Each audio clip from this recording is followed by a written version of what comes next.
It's Two on the Aisle with me, Charles Gross, and Leslie Hoban Blake. Tonight, reviews of Lobby Hero, Admissions, Ordinary Muslim, and Kings.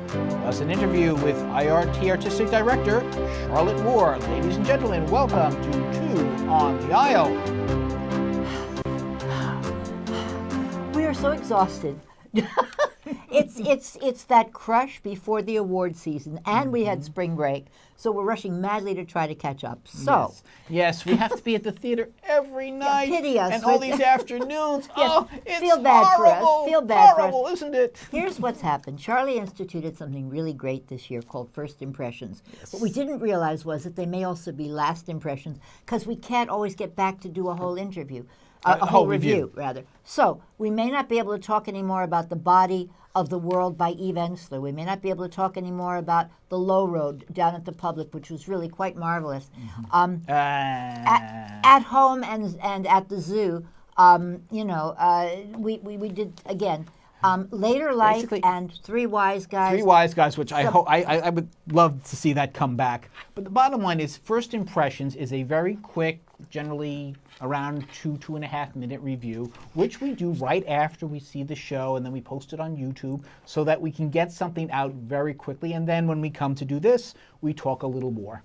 So we're going to talk a little more right now about Lobby Hero. Lobby Hero.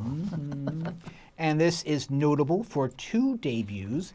Second Stage makes its debut at the Helen Hayes Theater, which they now own. So we have another nonprofit company on Broadway. And it also marks the debut of Chris Evans, who is best known for Captain America in the Captain America and the Avengers series. And, well, wouldn't you know it, he doesn't wear red, white, and blue, but in this play he does wear blue. Yes.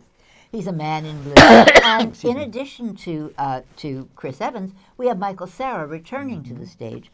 And Michael had done another Kenny Lonergan play called This Is Our Youth. I saw him do that also on Broadway. So it's interesting. By the way, I thought that Chris Evans had not been on stage before, but actually he was discovered on stage right after college. That's how he got into the movies. I did not know that. But this is his Broadway debut. Yes, Broadway debut.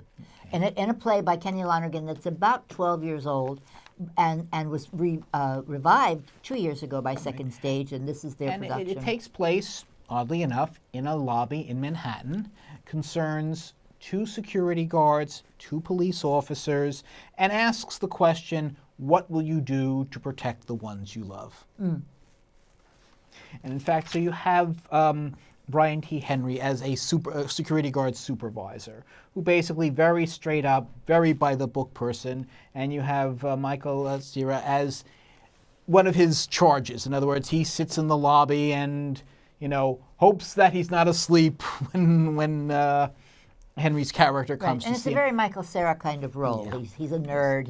He doesn't have any friends. He does the job. He's a night watchman. And Evans is a cop who comes around basically to visit a girl in the building. A woman. She's not a girl. She's a woman. She's a woman. Excuse me. And Belle Polly, who is shady reputation. Yes.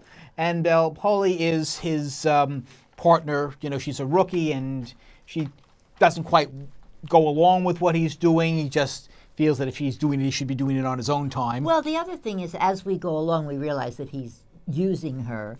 He's harassing her. He's definitely involved with her sexually.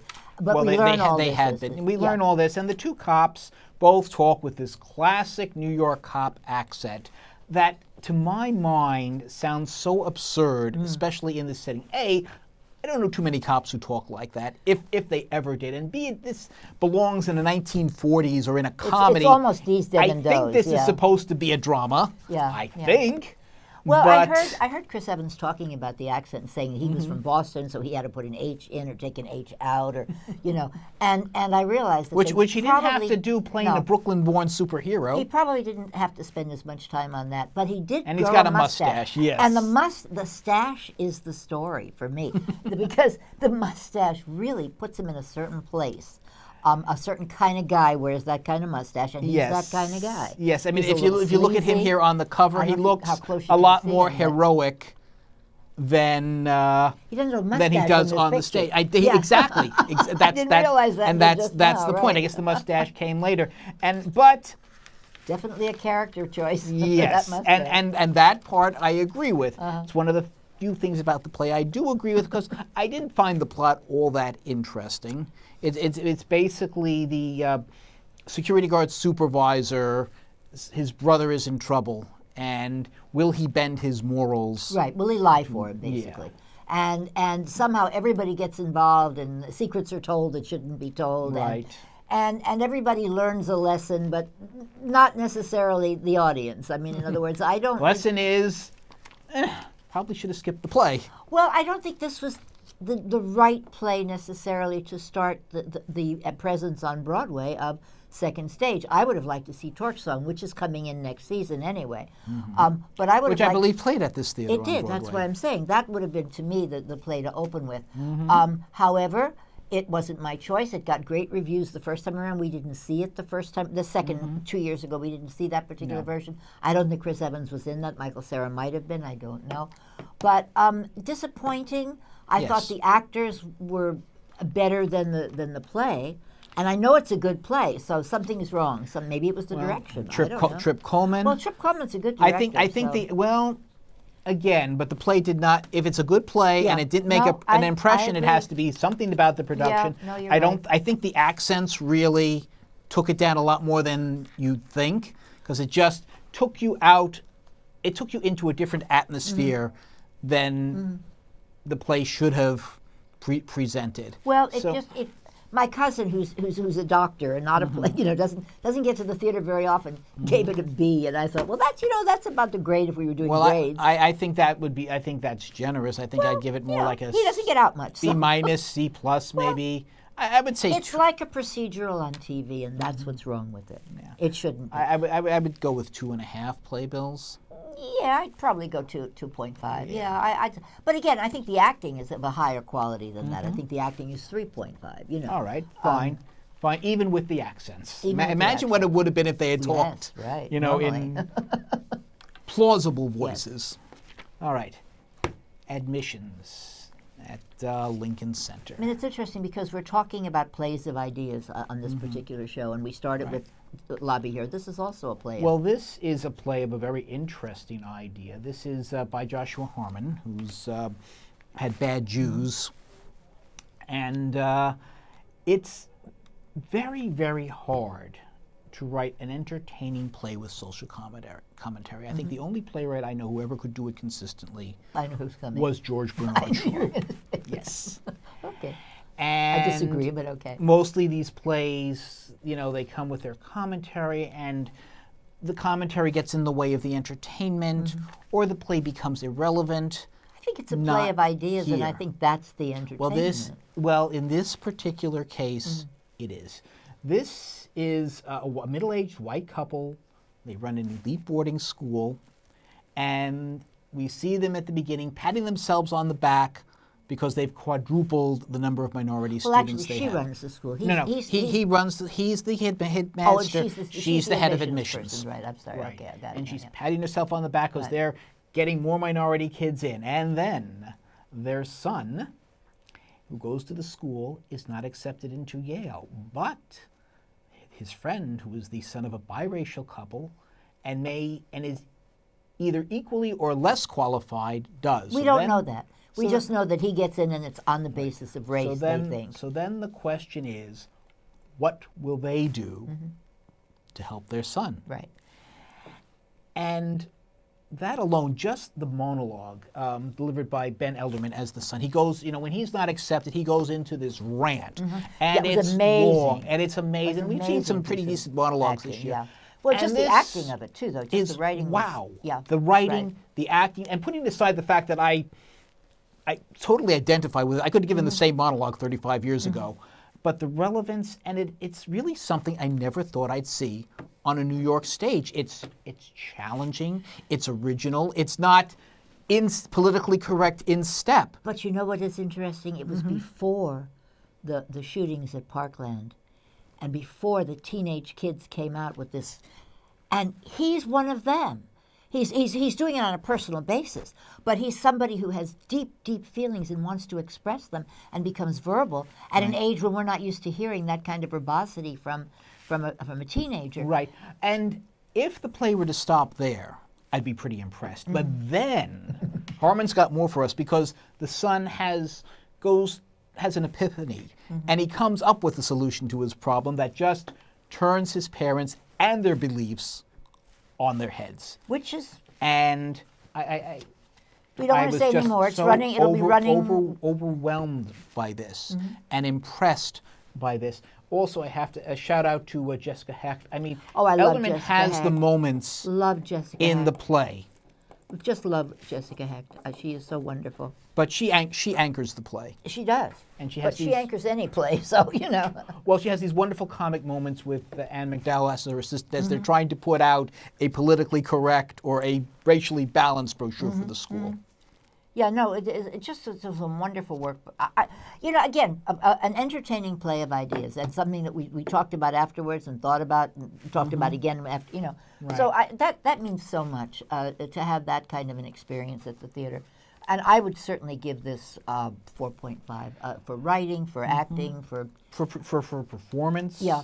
And Harmon has a new play coming up by this season as Daniel well. Auken. Right, he's got a new play that will be directed by Daniel Auken. I'm sorry, I saw it advertised today. I can't remember what it is, but you'll see it. It's coming I up will for next certainly season. be looking forward to it. I'm actually going to give this full 5 playbills. I liked it that much. Wow, that and never I happened. have to say, I was not impressed with Significant Other. I was Loved it. not impressed with Bad Jews. I love Bad Jews. Well, I but loved this- it. I loved it. I loved it.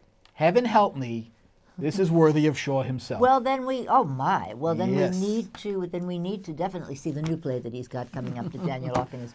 I'm looking forward to it. We had a couple of shows that we couldn't get to together, and I was unable to see one, and he was unable to see the other. I got to see An Ordinary Muslim. Now, again, these are plays of ideas we're talking about. And An Ordinary Muslim is the story of a guy who's a Muslim person, and he's a banker, and he has a life, and his wife has decided to wear I hope I'm saying it right, the hijab. To work, and it's causing difficulty because people don't want her to wear it. And his family is very religious, and he doesn't go to temple, not temple, Mosque. to mosque. Thank you. He doesn't go to mosque, and she finds a great deal of solace in a man who is leading the mosque, but is not a born Muslim. He's a Convert. A convert, but he's an American convert, which is very interesting. And I went with Gloria, our sometime producer, director, who loves plays of ideas. Anytime she can get to a play of ideas, she gets all crazy with it. And so she kept saying, "I'm so glad we saw this. I'm so glad we saw this." I wasn't that thrilled, and the reason I wasn't that thrilled is that we also had a couple of plays last year and the year before that also dealt with similar situations where someone has been accepted, and then as they become more Muslim, they're less accepted. And by more Muslim, it means more visibly Muslim, or taking time to pray, or wearing an outfit, etc. So it's an interesting concept. Where do you go with that? And there's a lot of this on TV right now. It's very much in the zeitgeist. So it was written by someone named Hamad Chowdhury. It was directed by Jill Bonney, whom much of whose work we've seen. It stars people I'm afraid I don't know. I will read their names, but it won't mean anything to you. means something to them. Khan, yes. Kabata, I'm going to say them wrong. That's the problem. I don't know how to pronounce a lot of these names. But it was a truly ethnic cast. It looked good on stage. It moved very quickly. I wish it had been a better play. I wish it hadn't been. I wish I maybe dumbed down a little bit for the audience, because we've seen more sophisticated plays on the same subject. So Well, you're saying it wasn't sophisticated, yet you're asking for it to be dumbed down? No, I said it was done. It was dumbed down. I think excuse it me. was. It might have been dumbed down because it's taking on a big subject. But I don't think we need to do that. Not at least not a New York theater audience doesn't need to do that. Maybe for TV you need to do that. But it's an important subject. I'm glad to see it being done. It was done at New York Theater Workshop, where they do a lot of these things, and I would give it 2.75 for effort. Okay. Well, I got to see Kings at the Public Theater, And I did not. and think Mr. Smith Goes to Washington, or in this case, Ms. Smith Goes to Washington. And in this case, Ms. Smith is Isa Davis as a love newly Isa elected congresswoman. And well, she is very likable here. She is this idealistic or stubborn, depending, congresswoman who's basically is learning how to play the game. I think, and you know, but she sticks to her ideals. So she says to the lobbyists, "Yes, I'll take the money, but I'm not going to do what you want me to." And they say, And they, you know, give it to her anyway because, Wow. and this works because she takes on a longtime senator, very nicely played by Zach Grenier. We both like him so We much. both like him. We both enjoyed him on stage. He's primarily known for The Good Wife and The Good Fight. And he plays a character perhaps not too dissimilar from his Good Wife persona. And she manages to knock him off his perch, but, well, her approach works until it doesn't. And also there are these two lobbyists, one of whom, you know, who know their jobs, one of whom decides to kind of help her at times, and, you know, even if it's putting her career in jeopardy. And the problem here is that you've got an interesting concept, and certainly one that's relevant, although when is this subject like honesty in politics never been relevant? But it's also directed by Tommy Kail, right? I mean, that's a big deal. Well, yes, but not necessarily so in this case. Okay, but I'm right. It was Tommy You Kail. were. I He didn't was. see it. Okay. And the problem here is they don't really have anything to go. I mean, this woman's ideals are going to be challenged, but she's not going to change, no matter what. And You mean we know that in the beginning it's all laid out? Or? we come to realize it there. And so there's not much of a conflict for her. Yes, she may lose, you know, her office, she may lose her position, but she's okay. She's okay with that. The lobbyist, Aya Cash, she has more of an epiphany, so maybe the play has more to do with her, but I don't think so. But in either case, nothing much of interest happens. We're said, all right, your government is corrupt, and there's not a heck of a lot you can do about that. Well, that may be right, but And who wrote this play? I'm not sure I needed to go to the theater to have this. This is Sarah Burgess. Burgess. ring a bell. And I kind of, again, I did enjoy Mr. Smith Goes to Washington, but this update of it really doesn't have the heart. You don't really care for this woman, even though she is someone you want to care about.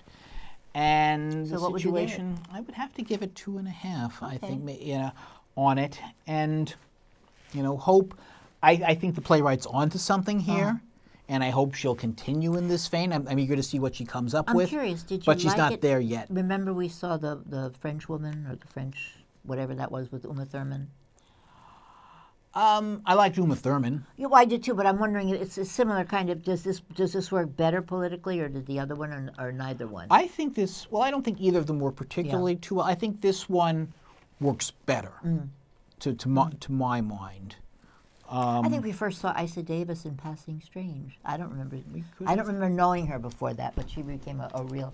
We got something special coming up now. We have something very special. This is an interview I know Leslie has wanted to do for years, so I'm just going to let you. Well, you know, a couple of years ago, when Introduce the IRT was doing its complete overhaul and rebuilding half the theater, we had Kieran O'Reilly on, who is the producing director of the Irish repertory. And he brought in, remember, he brought in the specs, and we saw what Yes. it was going to look like. Yes. And now it looks like that. And we sat down with Charlotte Moore, who is the artistic director. This year they are celebrating their 30th anniversary. And I just was so thrilled that it was impossible. We were never able to make the right time.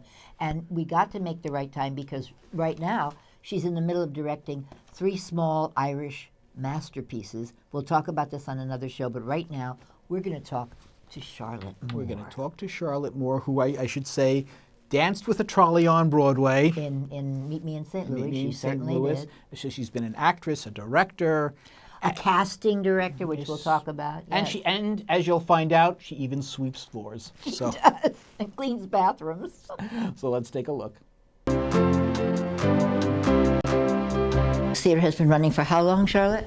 We're approaching our 30th year. That's amazing in New York to have a theater off Broadway that runs We for are 30 years. amazed as well.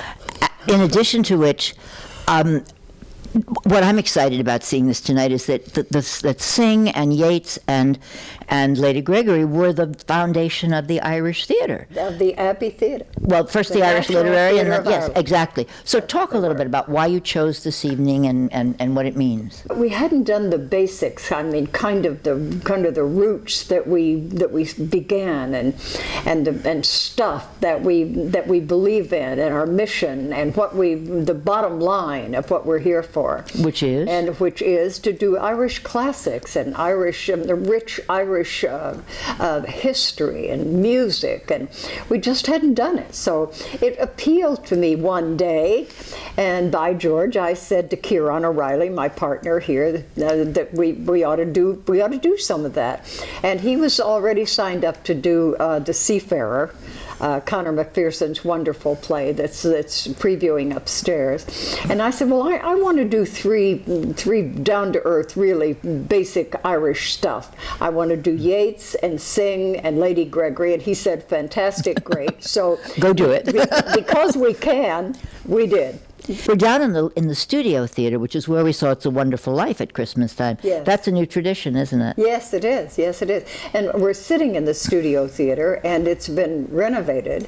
And the renovation that took place was to dig down 5 feet into so that we could have wonderful lighting and seating, as you see now, and make a real theater out of small but a respectable theater out of the Scott McLucas space.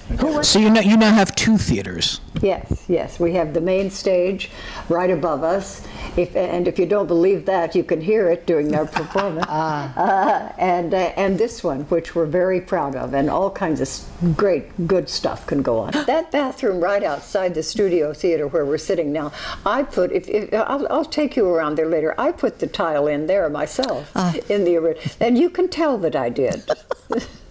Well, I'm curious, over the 30 years that you've been doing this, are there any highlights that come to mind? gosh. Anything that you just felt so wonderful, that just turned out so perfectly? Well, we've had lots of nice visitors. We've had the President of Ireland, and we've had the head of the UN, and we've had the Consul General and the Vice President of the United States. And Which vice president was that? that was George. No, we've had actually George Bush, who was the president. George W. was the President of the United States. He was one than the other. The younger one. Oh, no, all right, he was only president. And we've had lovely people, and our galas have been very special. We've had during the Friday agreements, we had all those guys over here from Ireland, and in our galas. Gosh, we've had, I don't know, Liam Neeson and Gabriel Byrne and Vanessa Redgrave, and now we have Matthew Broderick upstairs, which is always a treat, always a treat. And I saw the poster outside, you had Mickey Rooney. We did. Oh, have I Mickey remember Rooney. that, And, yes. and well, wait just a minute here. And his 9th wife. Yes, a very large woman who overpowered him, as I recall. I came to Well, see he didn't that. have to be very Yes. large. No, but she was anyway. She kind of kept him. He would try to talk, and she'd sort of pull him back. I remember that.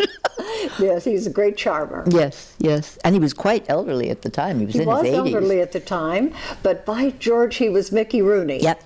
The thing that's so amazing to me about your career is that you started out as an actor. I sure did, and I haven't done it in a while, and I miss it. Oh, really? Well, I'll keep that in the back of my mind. In the meantime, What show would you want to appear in? What role would you like to play? But I liked it. Well, I've done some that I wanted to play. I've done Holiday, Philip Barry's plays. I've done lots of Shakespeare. I've done lots of Moliere and style plays, and stuff I've done. I wanted to do. They were my favorite thing. You have these 2 beautiful theaters. What are you going to put in them in the future?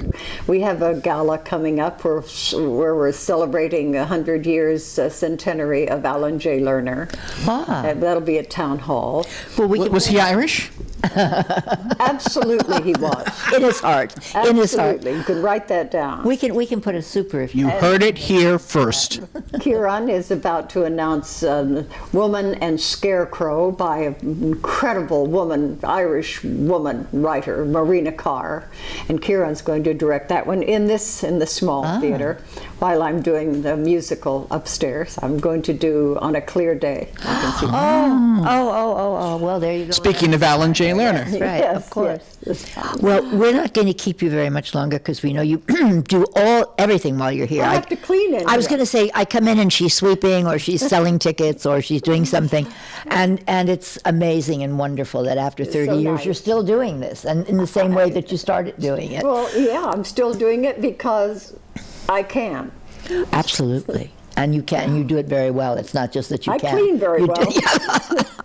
Well, we have a little time left on our show this evening, so I'm going to talk about Good for Otto, which unfortunately Leslie was not able to see. And I'm sorry she didn't, because this is by David Rabe, directed by Scott Elliott, presented by the new group at the Signature. And it has this amazing cast: F. Murray Abraham, Mark Lynn Baker, Rhea Perlman, and Ed Harris as a therapist who basically is anchoring the whole thing. And there's not much of a plot per se. He sees his patients. Sometimes he makes progress, sometimes he doesn't. And he's also fighting the ghost of his dead mother, which is interesting because, well, Mommy died when she was, and this is Charlotte Hope, when she was 30. Well, Ed Harris's character is now 60, so when she appears to him, she's half his age. And they basically, and they have these discussions. Obviously, it's all in his head, but it does round out the play. And even though there's not, and then there's the sad part, which is not actually the patients, but the clinic trying to deal with the insurance people. There's this one annoying scene where, the insurance, yes, that's what I said, except it isn't what I said. And if you've ever tried to identify with insurance, you'll want to get up and Right, if you don't code something, you can't get paid for it. Right. Well, even if you do, you can't get paid sometimes here. But all in all, it's a long play. It's got a huge cast, especially for an off-Broadway. Obviously, some wonderful names. All do well, especially Ed Harris. And I just enjoyed every minute of it. I'm so there were sorry there were see it. a couple of dead spots. I think F. Murray Abraham's character was not as interesting as some of the others. But all in all, I think it's the most the most enjoyable time I've ever had at a David Rabe play, and I highly recommend it. I promised I'd do this when I did First Impressions. Otto is a hamster who has to undergo surgery, and he comes through, so it's good for Otto, but also very good for anybody who wants to see this play, and I will give it 4 playbills, maybe even 4.5. I didn't know that. I thought Otto was Ed Harris. How about that? That's what you get for not going. But the play is very good for Ed Harris, too. And that is our show for this evening. And when you go to the theater, look for Leslie and me, us too. On the aisle.